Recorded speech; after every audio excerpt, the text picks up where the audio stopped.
Hi everybody, this is Boogass Reviews, and today I'm going to be doing a review on the classic McFarlane Toys Spawn i.088 figure. So before we take a look at Spawn, let's take a look at the only accessory that he comes with. So first up, he comes with this tree accessory to recreate the cover to issue 88, and this looks very nice. Has some very good paint detail to it. The owl is done very nicely. All the different paint variation on the owl looks very good. And the tree itself has some really nice sculpting paint detail to it as well. You can see the vines wrapping around the tree there. That looks really good. Here at the bottom left, you can see the black cat perched atop the jack-o'-lanterns. And even the jack-o'-lanterns have some very nice paint detail to them. They have a very nice black wash. They have some brown paint over top of them. This one looks like it's decaying a little bit. I think this really captures Greg Capullo's art. Just this piece and the figure overall. It looks really cool. I do wish Spawn could have pegged onto it here at the back, but he doesn't. But it still looks very cool next to him there. So now let's go ahead and take a look at the head sculpt.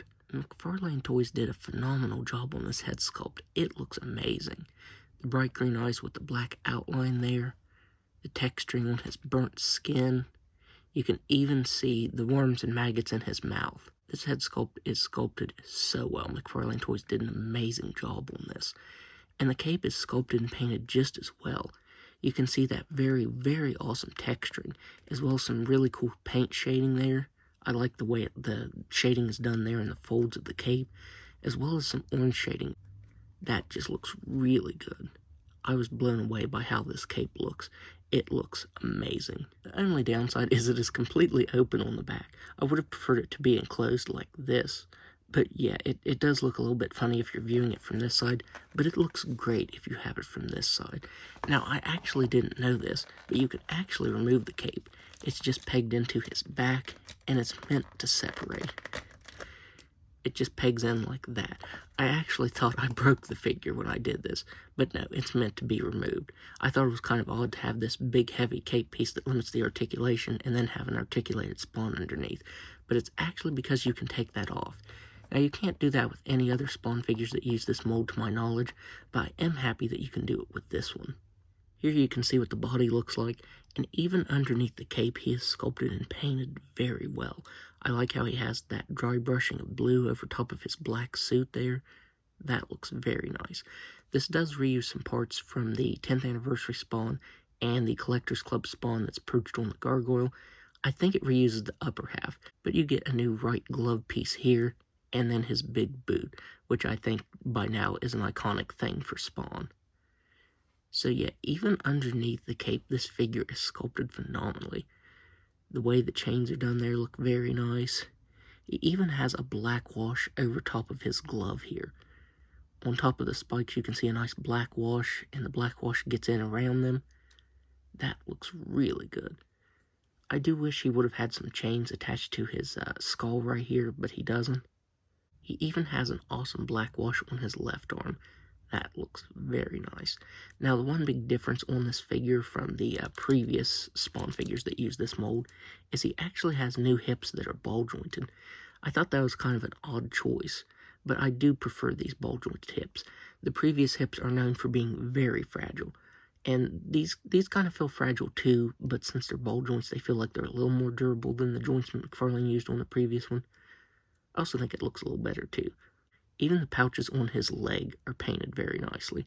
You can see the silver for the buckles there, and a black wash over top of that, bringing those details out very nicely. If you actually look closely when I'm holding the figure to the light, you can see that his right boot has some texturing to it. It has sculpted lines on each segment with the spikes there, as well as a black wash. So yeah, I am completely blown away by this figure. This might be one of my favorite Spawn figure molds. I think it's perfect. It just looks very good. And the articulation is also pretty decent as well. So now let's go ahead and go over that. He has a head that can look up all the way. He can look down just a little bit. He can move his head side to side. He has butterfly joints that can move back and forth. He has swivel shoulders that can move all the way around. Swivel the bicep. Single jointed elbows that can only bend in that far. A swivel at the forearm that can move side to side here on the left side. Can move side to side here on the glove. He actually has swivel inside the glove, and he has an articulated wrist. So that really surprised me. I thought it would be all one piece just like this side, But nope, it's articulated even better than this one.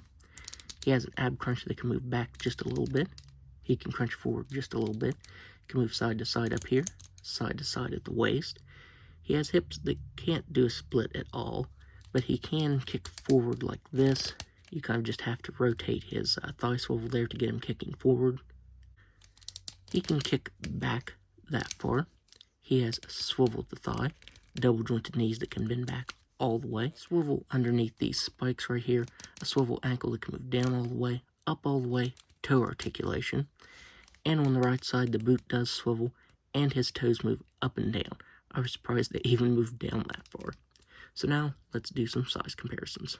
So first up, here he is next to the Collectors Club Spawn figure. As you can see, these use the same head sculpt. This one has a very long cape because he's meant to be perched on top of the gargoyle, so I am holding him up here at the side. He won't actually stand up on his own.